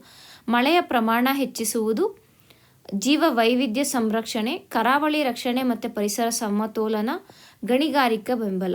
ಇದು ಅಂತೂ 100% ಅಲ್ಲ, ಆಬ್ವಿಯಸ್ ಆಗಿ ತೆಗಿಬೋದು. ಇನ್ನು ರೈನ್ಫಾಲ್ ಇನ್ಕ್ರೀಸ್ ಮಾಡುತ್ತಾ? ಅದು ಕೂಡ ಅಲ್ಲ, ಬಿಕಾಸ್ ಅದು ಮ್ಯಾಂಗ್ರೂವ್ ಒಂದೇ ರೈನ್ಫಾಲನ್ನು ಇನ್ಕ್ರೀಸ್ ಮಾಡುತ್ತೆ ಅಂತಂದಿದ್ರೆ ಇಟ್ ಈಸ್ ನಾಟ್ ಪಾಸಿಬಲ್ ಅಲ್ವಾ? ಅದು ಏನು ಅವ್ರು ಕೇಳಿರೋದು ಮೇನ್ಲಿ ಮುಖ್ಯವಾದ ಕಾರ್ಯ ಏನು ಅಂತ ಕೇಳ್ತಾ ಇರೋದು. ಸೊ ಹಾಗಾಗಿ ಆಬ್ವಿಯಸ್ ಆಗಿ ರೈನ್ಫಾಲನ್ನು ಇನ್ಕ್ರೀಸ್ ಮಾಡೋದಂತೂ ಅಲ್ಲ. ಇಲ್ಲಿ ಎರಡು ಬರುತ್ತೆ, ಒಂದು ಬಯೋಡೈವರ್ಸಿಟಿ ಕನ್ಸರ್ವೇಷನ್, ಒಂದು ಕೋಸ್ಟಲ್ ಪ್ರೊಟೆಕ್ಷನ್. ಸೊ ನೀವು ಈ ಒಂದು ಏನು ವಿಡಿಯೋವನ್ನು ನೀವು ನೋಡಿದರೆ ಆಬ್ವಿಯಸ್ ಆಗಿ ಆನ್ಸರ್ ನಿಮ್ಗೆ ಗೊತ್ತಾಗುತ್ತೆ. ಇಟ್ ಇಸ್ C, ಕರಾವಳಿ ರಕ್ಷಣೆ ಮತ್ತು ಪರಿಸರ ಸಮತೋಲನ ಅಂತ. ಈ ಮ್ಯಾಂಗ್ರೋವ್ಗಳಿದೆ, ಇವು ಒಂದು ವಿಶಿಷ್ಟ ಜಾತಿಯಾದ ಶ್ರಬ್ಗಳಾಗಿರ್ತವೆ. ಸೊ ಇದು ಎಲ್ಲಿ ಕಾರಣ ಸಿಗುತ್ತೆ ಅಂತಂದರೆ ಎಲ್ಲಿ ಈ ನದಿಗಳು ಹೋಗಿ ಸಮುದ್ರವನ್ನು ಮೀಟ್ ಮಾಡುತ್ತೆ ಅಂತಹ ಒಂದು ಜಾಗದಲ್ಲಿ, ಅಂದರೆ ಏನು ಎಸ್ಚುರೀಸ್ ಅಂತ ನಾವು ಕರಿತೀವಿ, ಅಂತಹ ಕಡೆ ಈ ಒಂದು ಮ್ಯಾಂಗ್ರೋವ್ಸ್ಗಳನ್ನು ನಾವು ನೋಡ್ಬೋದಾಗುತ್ತೆ. ಇದು ಫಸ್ಟ್ ಪಾಯಿಂಟ್. ಸೆಕೆಂಡ್ ಪಾಯಿಂಟು, ಈ ಎಲ್ಲಿ ಮತ್ತು ಈ ಸಾಲ್ಟ್ ಇರುವಂಥ ಒಂದು ಎನ್ವಿರಾನ್ಮೆಂಟಲ್ಲಿ ಇವುಗಳನ್ನು ನೋಡ್ಬೋದು. ಸಾಲ್ಟ್ ಹೆಚ್ಚಿಗೆ ಅಂದರೆ ಈಗ ಎಸ್ಚುರಿಯನ್ನು ನಾವು ನೋಡಿದಾಗ ಅಲ್ಲಿ ಸ್ವೀಟ್ ಆ್ಯಂಡ್ ಸಾಲ್ಟ್ ಎರಡು ಮಿಕ್ಸ್ ಆಗಿರುತ್ತೆ. ಅಂದರೆ ಸಿಹಿ ನೀರು, ನದಿಯಿಂದ ಹೋಗುವಂಥ ಸಿಹಿ ನೀರು ಮತ್ತು ಸಮುದ್ರದ ಒಂದು ಉಪ್ಪು ನೀರು ಇರುತ್ತೆ, ಎರಡು ಮಿಕ್ಸ್ ಆಗಿರುತ್ತೆ. ಸೊ ಸಾಲ್ಟ್ ಟಾಲರೆಂಟ್ ಆಗಿ ಇರುವಂಥ ಒಂದು, ಅಂದರೆ ಸ್ವಲ್ಪ pH ಸ್ವಲ್ಪ ಅಸಿಡಿಕ್ ಆಗಿ ಇರುವಂಥ ಮೀಡಿಯಮಲ್ಲಿ ಇದು ಬೆಳೆಯುತ್ತೆ. ಆ್ಯಂಡ್ ಇದರ ಒಂದು ಮುಖ್ಯವಾದ ಫೀಚರ್ಸ್ ಬಂದು ನ್ಯೂಮ್ಯಾಟೋಫೋರ್ಸ್ ಇರ್ಬೋದು, ಸ್ಟಿಲ್ಟ್ ರೂಟ್ಸ್ ಎಲ್ಲ ಇದೆ. ಇದೆಲ್ಲನೂ ಸ್ಟಿಲ್ಟ್ ರೂಟ್ಸ್, ಪ್ರಾಪ್ ರೂಟ್ಸ್, ಇದೆಲ್ಲ ಇದರ ಒಂದು ವಿಶಿಷ್ಟವಾದ ಫೀಚರ್ಸ್ ಅಥವಾ ಯುನೀಕ್ ಫೀಚರ್ಸ್ ಅಂತ ಹೇಳ್ಬೋದು. ಯಾವುದ್ರದ್ದು ಮ್ಯಾಂಗ್ರೋವ್ಸ್ದ ಯುನೀಕ್ ಫೀಚರ್ಸ್ ಆಗಿರುತ್ತೆ ಇದು. ಮತ್ತು ಇನ್ನೇನು ನೋಡಿದ್ವಿ ಅಂದರೆ ಯಾಕೆ ಮ್ಯಾಂಗ್ರೋವ್ಸ್ ಇಂಪಾರ್ಟೆಂಟ್ ಆಗುತ್ತೆ ಅಂದರೆ ಇದು ಕರಾವಳಿ ರಕ್ಷಣೆಯನ್ನು ಮಾಡುತ್ತೆ. ಮತ್ತು ಏನಾದರೂ ಫ್ಲಡ್ಗಳು ಸಡನ್ನಾಗಿ ಹೆಚ್ಚಾಗಿ ಬಂತು ಅಂದರೆ ಅವುಗಳನ್ನು ಈ ಮ್ಯಾಂಗ್ರೋವ್ಸ್ಗಳು ತಡೆಯುತ್ತೆ. ಓವರಾಲ್ ನೋಡಿದಾಗ ಕೋಸ್ಟಲ್ ಏರಿಯಾನ ಪ್ರೊಟೆಕ್ಟ್ ಮಾಡುತ್ತೆ. ಮಾನವರ ಅಂದರೆ ಕೋಸ್ಟಲ್ ರೀಜನಲ್ಲಿ ಇರುವಂತಹ ಹ್ಯೂಮನ್ ಬೀಯಿಂಗ್ಸ್ನು ಕೂಡ ಇದು ಪ್ರೊಟೆಕ್ಟ್ ಮಾಡುತ್ತೆ ಅನ್ನೋದನ್ನ ಅರ್ಥ ಮಾಡ್ಕೋಬೇಕು. ಸೊ ಇದರ ಬಗ್ಗೆ ಕೂಡ ಕಂಪ್ಲೀಟ್ ಇನ್ಫಾರ್ಮೇಷನ್ ನಾವು ವಿಡಿಯೋದಲ್ಲಿ ಡಿಸ್ಕಸ್ ಮಾಡಿದ್ದೀವಿ. ಪ್ಲೀಸ್ ಹೋಗಿ ಒಂದ್ಸತಿ ರಿವೈಸ್ ಮಾಡಿ. ಈಗ ನೆಕ್ಸ್ಟ್ ಒಂದು ಕ್ವೆಶನನ್ನು ನೋಡೋಣ. ಭಾರತದಲ್ಲಿ ಬಯೋಮೆಟೀರಿಯಲ್ಸ್ ಅಭಿವೃದ್ಧಿಗೆ ಯಾವ ಕ್ಷೇತ್ರ ಅತ್ಯಂತ ಪ್ರಮುಖ ಫೀಡ್ ಸ್ಟಾಕ್ ಮೂಲವಾಗಿದೆ? ಸೊ ಈ ಬಯೋಮೆಟೀರಿಯಲ್ಸ್ ಅನ್ನೋದ್ರ ಕುರಿತಾಗಿ ನಾವು ನೋಡಿದ್ವಿ. ಏನು ಬಯೋಮೆಟೀರಿಯಲ್ಸ್ ಅಂದರೆ ಹೆಸರಲ್ಲೇ ಹೇಳುತ್ತಾರೆ ಬಯೋ ಮತ್ತು ಮೆಟೀರಿಯಲ್ಸ್. ಸೊ ಬಯೋ ಅಂತ ಬಂದಾಗ ಆಬ್ವಿಯಸ್ ಆಗಿ it will be something related to plant, basically plant ಅಥವಾ ಅನಿಮಲ್ಸ್ಗೆ ರಿಲೇಟೆಡ್ ಆಗಿರುತ್ತೆ. ಆ್ಯಂಡ್ ಇಲ್ಲಿ ಬಯೋ ಅಂತ ಬಂದಾಗ ಇದು ಪ್ಲ್ಯಾಂಟ್ಸ್ ರಿಲೇಟೆಡ್ ಅಂತ, ಅಂದರೆ ಪ್ಲ್ಯಾಂಟ್ಸಿಂದ ಏನು ಬರುತ್ತೆ, ಪ್ಲ್ಯಾಂಟ್ ವೇಸ್ಟ್ ಇರ್ಬೋದು, ಇಲ್ಲ ಆ್ಯನಿಮಲ್ ವೇಸ್ಟ್ ಇರ್ಬೋದು, ಅನಿಮಲ್ಸಿಂದ ಬರುವಂಥ ಕೊಲಾಜನ್ ಇರ್ಬೋದು, ಇಲ್ಲ ಮೈಕ್ರೋ ಆರ್ಗ್ಯಾನಿಸಮ್ಸಲ್ಲಿ ಇರುವಂಥ ಬಯೋಲಾಜಿಕಲ್ ಪಾಲಿಮರ್ಸ್ ಇರ್ಬೋದು. ಇವುಗಳನ್ನು ಬಳಸಿ ಬೇರೆ ಮೆಟೀರಿಯಲ್ಸ್ಗಳನ್ನು ನಾವು ತಯಾರಿಸ್ತೀವಿ. ಸೊ ಅಂತಹ ಒಂದು ಮೆಟೀರಿಯಲ್ಸನ್ನು ನಾವು ಬಯೋಮೆಟೀರಿಯಲ್ಸ್ ಅಂತ ಕರಿತೀವಿ. ಸೊ ಈ ಬಯೋಮೆಟೀರಿಯಲ್ಸ್ನ ನಾವು ಎಲ್ಲೆಲ್ಲಿ ಯೂಸ್ ಮಾಡ್ಬೋದು ಅಂತಂದರೆ, ಇನ್ಸ್ಟೆಡ್ ಆಫ್ ಪ್ಲಾಸ್ಟಿಕ್ಸ್ಗೆ ಬದಲಾಗಿ ಈ ಒಂದು ಬಯೋಮೆಟೀರಿಯಲ್ಸನ್ನು ಯೂಸ್ ಮಾಡ್ಬೋದು. ತದನಂತರ ಟೆಕ್ಸ್ಟೈಲ್ ಇಂಡಸ್ಟ್ರಿಯಲ್ಲಿ ಇದನ್ನು ಯೂಸ್ ಮಾಡ್ಬೋದು. ತದನಂತರ ಲೆದರ್ ಇಂಡಸ್ಟ್ರಿಯಲ್ಲಿ ಇದನ್ನು ನಾವು ಯೂಸ್ ಮಾಡ್ಬೋದಾಗುತ್ತೆ. ಸೊ ಇಲ್ಲಿ ಎಲ್ಲ ನಾವು ಏನು ಈಗ ಯೂಸ್ ಮಾಡ್ತಾ ಇರುವಂಥ ಮೆಟೀರಿಯಲ್ಸ್ ಏನಿದೆ ಅದಕ್ಕೆ ಬದಲಾಗಿ ಬಯೋಮೆಟೀರಿಯಲ್ಸನ್ನು ಯೂಸ್ ಮಾಡಿದ್ರೆ ಒಂದು ಕಡೆ ನಮ್ಮ ಒಂದು ಎನ್ವಿರಾನ್ಮೆಂಟನ್ನು ನಾವು ಸೇಫಾಗಿ ಇಡ್ಬೋದು. ಅಂದರೆ ಪೊಲ್ಯೂಷನ್ ಆಗೋದನ್ನು ತಡಿಬೋದಾಗುತ್ತೆ. ಆ ಒಂದು ದೃಷ್ಟಿಯಿಂದ ಬಯೋಮೆಟೀರಿಯಲ್ಸ್ ಇಂಪಾರ್ಟೆಂಟ್ ಆಗುತ್ತೆ ಭಾರತಕ್ಕೆ ಅನ್ನೋದ್ರ ಕುರಿತಾಗಿ ನಾವು ನೋಡಿದ್ವಿ ವಿಡಿಯೋದಲ್ಲಿ. ಸೊ ಅದನ್ನೇ ಇಟ್ಕೊಂಡು ಇಲ್ಲಿ ಕ್ವೆಶನ್ ಕೇಳ್ತಾ ಇದ್ದಾರೆ. ಸೊ ಈ ಒಂದು ಬಯೋಮೆಟೀರಿಯಲ್ಸ್ಗೆ ಮುಖ್ಯವಾಗಿ ಯಾವ ಒಂದು ಕ್ಷೇತ್ರ ಫೀಡ್ ಸ್ಟಾಕ್ ಅಥವಾ ಸೋರ್ಸನ್ನು ಕೊಡುತ್ತೆ ಅಂತಂತ. ಸೊ ಫಸ್ಟ್ ಒಂದು agriculture, forest sector, mining sector, fisheries. Obvious ಆಗಿ ಮೈನಿಂಗ್ ಇರೋದಿಲ್ಲ, ಯಾಕೆಂದರೆ ಇದು ಬಯೋ ಅಂತ ಅಲ್ಲೇ ಹೇಳ್ತಾ ಇದೆ. ಫಾರೆಸ್ಟ್ ಮೀನುಗಾರಿಕೆ ಅಂತೂ ಚಾನ್ಸ್ ಇಲ್ಲ, ಏಕೆ ಅಂತಂದರೆ ಮೀನಿಂದ ನಾವು ಏನು ಮೆಟೀರಿಯಲ್ಸನ್ನು ತಯಾರು ಮಾಡ್ತೀವಿ. ಸೊ ಆಬ್ವಿಯಸ್ ಆಗಿಲ್ಲ. ಇಲ್ಲಿ ಆನ್ಸರ್ ಬಂದು ಕೃಷಿ ಕ್ಷೇತ್ರ, ಅಗ್ರಿಕಲ್ಚರ್ ಸೆಕ್ಟರಲ್ಲಿ ಏನು ಅಗ್ರಿಕಲ್ಚರ್ ರೆಸಿಡ್ಯೂ ಇರುತ್ತೆ, ಇಲ್ಲ ಬಯೋ ವೇಸ್ಟ್ಗಳು ಏನು ಜನ್ರೇಟ್ ಆಗಿರುತ್ತೆ ಅವುಗಳನ್ನು ಬಳಸಿ ಈ ಒಂದು ಬಯೋ ಮೆಟೀರಿಯಲ್ಸನ್ನು ತಯಾರಿಸ್ಬೋದು ಅನ್ನುವಂಥದ್ದು ತಿಳ್ಕೊಬೇಕಾಗುತ್ತೆ. ಸೊ ಈಗ ಮುಂದಿನ ಒಂದು ಕ್ವೆಶನನ್ನು ನೋಡೋಣ. ನ್ಯಾಟ್ ಗ್ರಿಡ್ನ ಮುಖ್ಯ ಉದ್ದೇಶವೇನು? Primary purpose of NATGRID: census data collection, integrating database for intelligence access, implementation of welfare schemes ಮತ್ತು ಟ್ಯಾಕ್ಸ್ ಕಲೆಕ್ಷನ್. ಆಬ್ವಿಯಸ್ ಆಗಿ ಟ್ಯಾಕ್ಸ್ ಕಲೆಕ್ಷನ್ ಅಲ್ಲ, ಯಾಕೆಂದರೆ ನ್ಯಾಷನಲ್ ಇಂಟೆಲಿಜೆನ್ಸ್ ಗ್ರಿಡ್ ಅಂತ ಅವರೇ ಕೊಟ್ಟಿದ್ದಾರೆ ಒಂದು. ತದನಂತರ ತೆರಿಗೆ ಸಂಗ್ರಹಕ್ಕೆ ನಾವು ಯಾವುದೇ ರೀತಿಯಾದ ಅಂದರೆ ಈ ರೀತಿಯಾದ ಒಂದು ಪೋರ್ಟಲ್ಗಳನ್ನು ನಾವು ಬಳಸ್ತಾ ಇಲ್ಲ. ಅಂದರೆ ಏನು ಟ್ಯಾಕ್ಸ್ ಕಲೆಕ್ಷನ್ಗೆ ಬೇಕಾಗಿರುವಂಥ ಪೋರ್ಟಲ್ಸ್ಗಳಿದೆ ಅದು ನಮಗೆ ಕ್ಲೀನಾಗಿ ಗೊತ್ತಿರುತ್ತೆ ಒಂದು. ತದನಂತರ ವೆಲ್ಫೇರ್ ಸ್ಕೀಮ್ಸ್ಗಳನ್ನ ಇಂಪ್ಲಿಮೆಂಟ್ ಮಾಡೋದಕ್ಕೆ ಭಾರತದಲ್ಲಿ ಯಾವುದಾದ್ರು ಏಕೈಕವಾದ ಒಂದು ಪೋರ್ಟಲ್ ಇದೆಯಾ? ಇಲ್ಲ. ಸೊ ಆಬ್ವಿಯಸ್ ಆಗಿ ಇದನ್ನು ತೆಗಿಬೋದು. ಇನ್ನು ಸೆನ್ಸಸ್ ಡೇಟಾ ಕಲೆಕ್ಷನ್ಗೆ ನಾವು ಈ ಒಂದು ಇಂಟೆಲಿಜೆನ್ಸ್ ಗ್ರಿಡ್ಡನ್ನು ಏನಕ್ಕೆ ಯೂಸ್ ಮಾಡ್ತೀವಿ? ಸರಿ, ಇದನ್ನು ಕೊಟ್ಟಿಲ್ಲ ಅಂದ್ರೂ ಸೆನ್ಸಸ್ ಡೇಟಾನ ಯಾವ ರೀತಿಯಾಗಿ ಕಲೆಕ್ಟ್ ಮಾಡ್ತೀವಿ? Common sense. ಯಾಕೆಂದ್ರೆ ನಾವು ಸ್ಕೂಲ್ಗಳಲ್ಲಿಂದ ನೋಡಿದಾಗ್ಲೂ ನಮ್ಮ ಟೀಚರ್ಸ್ಗಳೇನಿದ್ದಾರೆ ಅವರು ಮನೆಗೆ ಹೋಗಿ ಸೆನ್ಸಸ್ ಡೇಟಾನ ಕಲೆಕ್ಟ್ ಮಾಡ್ಕೊಂಬರ್ತಾರೆ. ಸೊ ಆಬ್ವಿಯಸ್ ಆಗಿ ಇದು ಕಲೆಕ್ಟ್ ಮಾಡಲ್ಲ, ಇದು ಹೋಯಿತು. ಈ ಒಂದು ಎಲಿಮಿನೇಷನ್ ಟೆಕ್ನಿಕಿಂದ ಆನ್ಸರ್ಗೆ ನಾವು ರೀಚ್ ಆದ್ವಿ. ಏನು ಆನ್ಸರ್ ಅಂದರೆ integrating data basis for intelligence access. So ಈ ನ್ಯಾಟ್ ಗ್ರಿಡ್ ಕೂಡ ಬಹಳನೇ ಇಂಪಾರ್ಟೆಂಟ್, ಯಾಕೆಂದರೆ ಈ ವರ್ಷ ಇದು 2ನೇ ಬಾರಿನೂ 3ನೇ ಬಾರಿನೂ ನ್ಯೂಸಲ್ಲಿ ಇರುವಂಥ ಕಾರಣ ಇದು ತುಂಬಾ ಇಂಪಾರ್ಟೆಂಟ್ ಆಗುತ್ತೆ ವಿತ್ ರೆಸ್ಪೆಕ್ಟ್ ಟು ಪ್ರಿಲಿಮ್ಸ್ ನಾವು ನೋಡಿದಾಗ. ಸೊ ಪ್ಲೀಸ್ ಇದರ ಬಗ್ಗೆ ಕಂಪ್ಲೀಟ್ ಇನ್ಫಾರ್ಮೇಷನನ್ನು ಹೋಗಿ ವಿಡಿಯೋದಲ್ಲಿ ಒಂದ್ಸತಿ ರಿವೈಸ್ ಮಾಡಿ. ಈಗ ಮುಂದಿನ ಒಂದು ಕ್ವೆಶನನ್ನು ನೋಡೋಣ. ಮನೆ ಪಟ್ಟಿ ಹಂತದಲ್ಲಿ ಕೆಳಗಿನ ಮಾಹಿತಿಯನ್ನು ಕೆಳಗಿನ ಯಾವ ಮಾಹಿತಿಯನ್ನು ಸಂಗ್ರಹಿಸಲಾಗುತ್ತದೆ? Which of the following information is collected during house listing phase? So ಇದು ಯಾಕೆ ಈ ಒಂದು ಕ್ವೆಶನನ್ನು ನೋಡ್ತಾ ಇದ್ದೀವಿ ಅಂತಂದರೆ, ಸೆನ್ಸಸ್ 2027 ಏನಿದೆ ಇದನ್ನು ಸ್ಟಾರ್ಟ್ ಮಾಡಿಲಾಗ್ತದೆ. ಯಾವಾಗ? ಏಪ್ರಿಲ್ 1ರಿಂದ ಸೆಪ್ಟೆಂಬರ್ವರೆಗೂ 2026 ಸೆಪ್ಟೆಂಬರ್ 31ರವರೆಗೂ ಫಸ್ಟ್ ಫೇಸ್ ಆಫ್ ಸೆನ್ಸಸನ್ನು ನಾವು ನಡೆಸಬೇಕು ಅಂತ ಕೇಂದ್ರ ಸರ್ಕಾರ ಡಿಸೈಡ್ ಮಾಡಿದೆ. ಸೊ ಈ ಫಸ್ಟ್ ಫೇಸನ್ನು ನಾವು ಏನಂತ ಕರಿತೀವಿ? ಹೌಸ್ ಲಿಸ್ಟಿಂಗ್ ಫೇಸ್ ಅಂತ ಕರಿತೀವಿ. ಸೆಕೆಂಡ್ ಫೇಸ್ ಬಂದು ಪಾಪ್ಯುಲೇಷನ್ ಎನ್ಯುಮರೇಷನ್ ಸ್ಟೇಜ್ ಆಗಿರುತ್ತೆ ಅಥವಾ ಪಾಪ್ಯುಲೇಷನ್ ಎನ್ಯುಮರೇಷನ್ ಫೇಸ್ ಆಗಿರುತ್ತೆ. ಇದು ನೆಕ್ಸ್ಟ್ ವರ್ಷ ಫೆಬ್ರವರಿ 2027ರಿಂದ ಇದು ಸ್ಟಾರ್ಟ್ ಆಗುತ್ತೆ. ಸೊ ಆ ಒಂದು ಇನ್ಫಾರ್ಮೇಷನ್ ನಾವು ನೋಡಿದ್ವಿ. ಸೊ ಈಗ ಇಲ್ಲಿ ಏನು ಕೇಳ್ತಾ ಇದ್ದಾರೆ ಅಂದರೆ, ಈ ಒಂದು ಫಸ್ಟ್ ಫೇಸಲ್ಲಿ ಯಾವ ಒಂದು ಡೇಟಾವನ್ನು ಅಥವಾ ಯಾವ ಒಂದು ಮಾಹಿತಿಯನ್ನು ಕಲೆಕ್ಟ್ ಮಾಡಲಾಗುತ್ತೆ ಅಂತ. Age and gender, caste details, housing condition, water, fuel, toilets ಮತ್ತು ವೋಟಿಂಗ್ ಪ್ರಿಫರೆನ್ಸ್. ವೋಟಿಂಗ್ ಪ್ರಿಫರೆನ್ಸ್ ಭಾರತದಲ್ಲಿ ಏನು ಕೇಳೋ ಹಾಗೆ ಇಲ್ಲ. Because voting is a constitutional right ಆಗಿರುವಂಥ ಕಾರಣ ಇದಕ್ಕೆ ವೋಟಿಂಗ್ ಪ್ರಿಫರೆನ್ಸ್ನ ಬಂದು ಅದ್ರ ಬಗ್ಗೆ ಮಾಹಿತಿಯನ್ನು ಏನಕ್ಕೆ ಕಲೆಕ್ಟ್ ಮಾಡಲ್ಲ. ಸೊ ಅದು ಹೋಯಿತು. ಕಾಸ್ಟ್ ಡೀಟೇಲ್ಸ್ಗೆ ಅಂತ ಬಂದಾಗ ಕಾಸ್ಟ್ ಸೆನ್ಸಸಲ್ಲಿ ಇದನ್ನು ಮಾಡ್ತಾರೆ. ಬಟ್ ಇಲ್ಲಿ ಏನಾಗುತ್ತೆ ಅಂತಂದರೆ ಅವರು ಅದಕ್ಕೆ ಅವ್ರು ಕೇಳ್ತಾ ಇದ್ದಾರೆ, ಲೈಕ್ ಸ್ಪೆಸಿಫಿಕ್ಕಾಗಿ ಕೇಳ್ತಾ ಇದ್ದಾರೆ ಹೌಸ್ ಲಿಸ್ಟಿಂಗ್ ಫೇಸ್ ಅಂತ. ಹೌಸ್ ಲಿಸ್ಟಿಂಗ್ ಅಂತಂದರೆ ಏನು, ಇಲ್ಲಿ ಏಜ್ ಆ್ಯಂಡ್ ಜೆಂಡರು ಮ್ಯಾಟರ್ ಆಗಲ್ಲ, ಕ್ಯಾಸ್ಟು ಮ್ಯಾಟರ್ ಆಗಲ್ಲ. ಆ ಒಂದು ಮನೆಯನ್ನು ಅವರು ನೋಡ್ತಾರೆ. ಏಕೆ ಅಂತಂದರೆ ಇಲ್ಲಿ ನಮ್ಗೆ 2 ಫೇಸಸ್ ಇದೆ ಅಂತ ಗೊತ್ತು. ಸೆಕೆಂಡ್ ಫೇಸಲ್ಲಿ ಪಾಪ್ಯುಲೇಷನ್ ಬಗ್ಗೆ ನಾವು ಮಾತಾಡ್ತೀವಿ. ಬಟ್ ಫಸ್ಟ್ ಫೇಸ್ ಬಂದಾಗ ಏನಾಗುತ್ತೆ ಅಂತಂದರೆ ಮನೆಗಳ ಬಗ್ಗೆ ಮಾತಾಡ್ತಾರೆ. ಮನೆ ಯಾವ ರೀತಿಯಾಗಿದೆ, ಕಚ್ಚಾ ಹೌಸಾ, ಪಕ್ಕಾ ಹೌಸಾ, ಆ ಮನೆಗೆ ವಾಟರ್ ಸಪ್ಲೈ ಕರೆಕ್ಟಾಗಿ ಬರ್ತಾ ಇದೆಯಾ, ಫ್ಯೂಯಲ್ ಕರೆಕ್ಟಾಗಿದೆಯಾ, ಎಲೆಕ್ಟ್ರಿಸಿಟಿ ಕರೆಕ್ಟಾಗಿದೆಯಾ, ಮತ್ತು ಟಾಯ್ಲೆಟ್ಸ್ಗಳು ಕರೆಕ್ಟಾಗಿದೆಯಾ ಆ ಮನೆಯಲ್ಲಿ, ಈ ಎಲ್ಲ ಒಂದು ಇನ್ಫಾರ್ಮೇಷನನ್ನು ಕಲೆಕ್ಟ್ ಮಾಡ್ತಾರೆ. ಅದನ್ನು ನಾವು ಹೌಸ್ ಲಿಸ್ಟಿಂಗ್ ಫೇಸ್ ಅಂತ ಕರಿತೀವಿ. ಸೊ ಇದರ ಬಗ್ಗೆ ಕೂಡ ನಾವು ಕಂಪ್ಲೀಟ್ ಮಾಹಿತಿಯನ್ನು ನಾವು ವಿಡಿಯೋದಲ್ಲಿ ನೋಡಿದ್ದೀವಿ. ಈಗ ಜಸ್ಟ್ ರಿವಿಷನ್ಗೋಸ್ಕರ ಇದನ್ನು ನೋಡಿದ್ದೀವಿ. ಈಗ ಮುಂದಿನ ಒಂದು ಕ್ವೆಶನನ್ನು ನೋಡೋಣ. According to UNDESA, what is India's projected growth rate for the financial year 2025-26? ಇದನ್ನು ನಿನ್ನೆ ಅಷ್ಟೇ ನೋಡಿರುವಂತಹ ಆರ್ಟಿಕಲ್ ಆಗಿದೆ. ಇಲ್ಲಿ ಆಪ್ಷನ್ಸ್ ಬಂದ 6.8, 7.7%, 7.2%, 7.6%. ಸೊ ಆಬ್ವಿಯಸ್ ಆಗಿ ನಿನ್ನೆ ಅಷ್ಟೇ ನೋಡಿರೋದ್ರಿಂದ ಇದು ಆನ್ಸರ್ ಗೊತ್ತು 7.2% ಅಂತ. ಅದೇ ಕೇಂದ್ರ ಸರ್ಕಾರ ಏನು ಹೇಳಿದೆ ಅಂತಂದರೆ ಭಾರತದ ಒಂದು ಫಿನಾನ್ಷಿಯಲ್ ಇಯರ್ನ ಗ್ರೋತ್ ಎಷ್ಟಿದೆ, ಫಿನಾನ್ಷಿಯಲ್ ಇಯರ್ 25-26ನ ಗ್ರೋತ್ ಎಷ್ಟಿದೆ ಅಂತ ಹೇಳಿದ್ರೆ 7.4% ಅಂತ ಹೇಳಿದೆ. ಸೊ ಇಷ್ಟೇ ಡಿಫ್ರೆನ್ಸ್, ಅಂದರೆ ಜಸ್ಟ್ 0.2% ಡಿಫ್ರೆನ್ಸ್ ಮಾತ್ರ ಇದೆ. ಬಟ್ ಸ್ಟಿಲ್ ಅಂದರೆ ನಾವು ನೋಡಿದಾಗ ಭಾರತದ ಒಂದು ಏನು ಆರ್ಥಿಕ ಬೆಳವಣಿಗೆ ಏನಿದೆ it is at a good level ಅನ್ನೋದನ್ನು ಅರ್ಥ ಮಾಡ್ಕೋತೀವಿ. ಸೊ ಆ ಒಂದು ನಿಟ್ಟಿನಿಂದ ಈ ಒಂದು ಏನಂತೀವಿ ಕ್ವೆಶನನ್ನು ನೋಡಿದ್ವಿ. ಆ್ಯಂಡ್ ಇಲ್ಲಿ ಆಲ್ಸೋ ಇನ್ನೊಂದು ಏನು ಇಂಪಾರ್ಟೆಂಟ್ ಆಗುತ್ತೆ ಅಂದರೆ ಇದು ಯಾವ ರಿಪೋರ್ಟಲ್ಲಿ ಹೇಳಿರುವಂಥದ್ದು. ಸೊ ಆ ಒಂದು ರಿಪೋರ್ಟ್ನ ಹೆಸರು ಬಂದು world economic situation and prospects 2025 ಏನಿದೆ ಈ ಒಂದು ರಿಪೋರ್ಟಲ್ಲಿ ಹೇಳಿರುವಂಥದ್ದು. ಸೊ ಈ ರಿಪೋರ್ಟ್ ಯಾರಿಗೆ ಕೊಡ್ತಾರೆ ಅಂತ ಬಂದರೆ it is release by UNDESA ಅನ್ನೋದು ನಮಗೆ ಗೊತ್ತಿರಬೇಕು. ಅದು ಕೂಡ ಒಂದು ಪಾಯಿಂಟ್. ನೆಕ್ಸ್ಟ್ ಕ್ವೆಶನನ್ನು ನೋಡೋಣ. What is the maximum medical coverage proposed under the scheme for road accident victims? ಇದನ್ನು ಕೂಡ ನಾವು ನಿನ್ನೆ ಒಂದು ವಿಡಿಯೋದಲ್ಲಿ ಡಿಸ್ಕಸ್ ಮಾಡಿದ್ದೀವಿ. ಆ್ಯಂಡ್ ಆನ್ಸರ್ ಕೂಡ ಇದಕ್ಕೆ ಈಸಿ ಇದೆ. 1.5 lakhs ಏನು cashless treatment for road accident victims ಅನ್ನುವಂಥ ಒಂದು ಹೊಸ ಯೋಜನೆಯನ್ನು ಕೇಂದ್ರ ಸರ್ಕಾರ ಲಾಂಚ್ ಮಾಡೋಕ್ಕೆ ಸಿದ್ಧವಾಗಿದೆ. ಸೊ ಅದರ ಕುರಿತಾಗಿ ನಾವು ಇನ್ಫಾರ್ಮೇಷನನ್ನು ನೋಡಿದ್ವಿ. 1.5 lakh ಬಗ್ಗೆ ನೋಡಿದ್ವಿ. ಮತ್ತು ಎಲ್ಲ ರೋಡ್ಗಳಲ್ಲೂ ಯಾವ ರೋಡ್ಗಳಲ್ಲಿ ಆಕ್ಸಿಡೆಂಟ್ ಆಗಿದ್ರು ಅದನ್ನು ಕವರ್ ಅಪ್ ಮಾಡ್ತಾರೆ ಅನ್ನೋದನ್ನು ನೋಡಿದ್ವಿ. ತದನಂತರ ಗುಡ್ ಸಮಾರಿಟನ್ ಇನ್ಸೆಂಟಿವನ್ನು ಕೊಡೋದು, 25,000 ಏನು ಕೊಡ್ತಾರೆ, ಆ 25,000 ಯಾರಿಗೆ ಕೊಡ್ತಾರೆ, ಒಬ್ಬರಿಗೆ ಮಾತ್ರ ಇದನ್ನು ಕೊಡುವಂಥದ್ದು. ಸೊ ಈ ರೀತಿಯಾಗಿ ಹಲವಾರು ಪ್ರಾವಿಷನ್ಸನ್ನು ನಾವು ನೋಡಿದ್ದೀವಿ. ಜಸ್ಟ್ ಒಂದು ಸತಿ ಹೋಗಿ ರಿವೈಸ್ ಮಾಡ್ಕೊಳ್ಳಿ. ಈಗ ನೆಕ್ಸ್ಟ್ ಒಂದು ಕ್ವೆಶನನ್ನು ನೋಡೋಣ.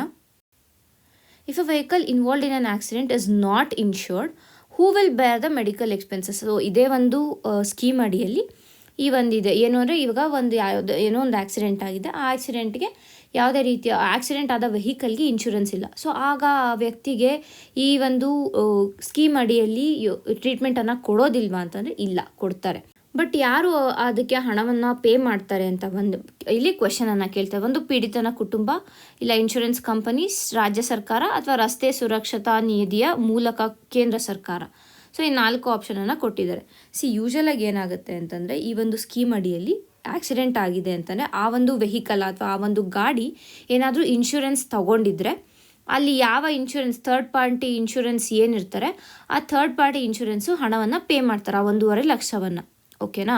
ಅಕಸ್ಮಾತ್ ಅದು ಇನ್ಶೂರೆನ್ಸ್ ಆ ಒಂದು ವೆಹಿಕಲ್ಗೆ ಅಥವಾ ಆ ಒಂದು ಗಾಡಿಗೆ ಇನ್ಶೂರೆನ್ಸ್ ಇಲ್ಲ ಅಂತಂದರೆ ರೋಡ್ ಸೇಫ್ಟಿ ಫಂಡ್ ಮುಖಾಂತರ ಕೇಂದ್ರ ಸರ್ಕಾರ ಆ ಒಂದು ಹಣವನ್ನು ಪಾವತಿಸುತ್ತೆ. ಸೊ ಏನು 1.5 ಲಕ್ಷ ಕೊಡಬೇಕು, ಆ 1.5 ಲಕ್ಷನ ಕೇಂದ್ರ ಸರ್ಕಾರ ಪಾವತಿಸುತ್ತೆ through road safety fund.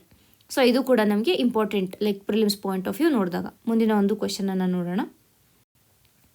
Which authority is responsible for implementing property registration reforms like Kaveri 2.0 in Karnataka? So ಇದು ಕೂಡ ನೆನ್ನೆಯ ಒಂದು ವಿಡಿಯೋದಲ್ಲಿ ನೋಡಿದ್ವಿ. ಏನಾಗಿದೆ ಅಂತಂದರೆ ಕಾವೇರಿ 2.0 ಪೋರ್ಟಲಲ್ಲಿ ಏನು ECಗಳನ್ನು ಕೊಡ್ತಾರೆ, ಇನ್ಕಂಬೆಂಟ್ ಸರ್ಟಿಫಿಕೇಟ್ಸ್ ಅಂತ ಏನು ಹೇಳ್ತೀವಿ, ಆ ಒಂದು ಸರ್ಟಿಫಿಕೇಟ್ಸ್ ಕೊಡುವಾಗ ಕೆಲವೊಂದು ಮಾಹಿತಿಗಳು ಮಿಸ್ ಆಗ್ತಾ ಇದೆ ಅಂತ ಬಿಲ್ಡರ್ಗಳು ಏನಂತೀವಿ ಕಂಪ್ಲೇಂಟನ್ನು ನೀಡಿದರು. ಸೊ ಆ ಒಂದು ದೃಷ್ಟಿಯಿಂದ ಈ ಒಂದು ಕಾವೇರಿ 2.0 ಪೋರ್ಟಲ್ ಅಂತ ಇದು ನ್ಯೂಸಲ್ಲಿ ಇತ್ತು. ಸೊ ಅದೇ ದೃಷ್ಟಿಯಲ್ಲಿ ನಾವು ಈ ಒಂದು ಪೋರ್ಟಲ್ ಬಗ್ಗೆ ಕಂಪ್ಲೀಟ್ ಇನ್ಫಾರ್ಮೇಷನನ್ನು ನಾವು ನಿನ್ನೆ ಒಂದು ವಿಡಿಯೋದಲ್ಲಿ ನೋಡಿದ್ದೀವಿ. ನೀವು ಅದನ್ನು ಅಲ್ಲಿ ಹೋಗಿ ಒಂದು ಸತಿ ರಿವೈಸ್ ಮಾಡ್ಕೋಬೋದಾಗುತ್ತೆ. ಸೊ ಇಲ್ಲಿ ಏನು ಅಂತಂದರೆ ಈ ಕಾವೇರಿ 2.0 ಯಾರು ಇದನ್ನು ಏನಾದರೂ ಜಾರಿಗೆ ತಂದಿರುವಂಥದ್ದು, ಆದಾಯ ಇಲಾಖೆ ಅಥವಾ revenue department, BBMP, department of stamps and registration ಅಥವಾ ಅರ್ಬನ್ ಡೆವಲಪ್ಮೆಂಟ್ ಡಿಪಾರ್ಟ್ಮೆಂಟ್. ಸೊ ಆಬ್ವಿಯಸ್ಸಾಗಿ ಆನ್ಸರ್ ಬಂದು department of stamps and registration. ಏಕೆಂದರೆ ನಮಗೆ ಇದು ಗೊತ್ತಿದೆ ಕಾವೇರಿ 2.0 ಯಾರು ಇದನ್ನು ರಿಲೀಸ್ ಮಾಡಿರೋದು ಅಂತ. ಈ ರೀತಿಯಾದ ಕ್ವೆಶನ್ಸ್ಗಳನ್ನು ನಾವು ಸ್ಟೇಟ್ ಪಿ ಸಿ ಎಸ್ ಅಲ್ಲಿ ಆಬ್ವಿಯಸ್ಸಾಗಿ ಎಕ್ಸ್ಪೆಕ್ಟ್ ಮಾಡ್ಬೋದಾಗುತ್ತೆ. ಏಕೆಂದರೆ ಇವು ಒಂದು ಕನ್ಫ್ಯೂಸಿಂಗ್ ಆಗಿದೆ, ಪ್ಲಸ್ ನ್ಯೂಸಲ್ಲಿ ಇರುತ್ತೆ. ಕರ್ನಾಟಕ ಸರ್ಕಾರದ ಇ ಗವರ್ನೆನ್ಸ್ ಇನಿಷಿಯೇಟಿವ್ಸ್ ಏನಿದೆ ಅದರಲ್ಲಿ ಒಂದಾಗಿರುವಂಥ ಕಾರಣ ಇದು ನಮಗೆ ಇಂಪಾರ್ಟೆಂಟ್ ಆಗುತ್ತೆ. ಸೊ ಈ ವಾರದ ಎಲ್ಲ ಒಂದು ಕ್ವೆಶನ್ಸ್ಗಳೇನಿದೆ, ಎಲ್ಲ ಒಂದು ಆರ್ಟಿಕಲ್ಸ್ಗಳಿದೆ, ಅದನ್ನ ಕ್ವೆಶನ್ಸ್ ಮುಖಾಂತರ ರಿವೈಸ್ ಮಾಡಿದ್ದೀವಿ. ಐ ಹೋಪ್ ನಿಮಗೆ ಆ ಒಂದು ಆರ್ಟಿಕಲ್ಸ್ ಎಲ್ಲನೂ ಕ್ಲೀನಾಗಿ ಬ್ರಷ್ ಅಪ್ ಆಗಿದೆ ಅಂತ ನಾನು ಅಂದ್ಕೋತೀನಿ. ಸೊ ಇಷ್ಟು ಈ ದಿನದ ಆರ್ಟಿಕಲ್ಗಳಾಗಿದೆ ಅಥವಾ ಇಷ್ಟು ಈ ದಿನದ ಕ್ವೆಶನ್ಸ್ಗಳಾಗಿದೆ ಅಂತ ಹೇಳ್ಬೋದು. ಧನ್ಯವಾದಗಳು.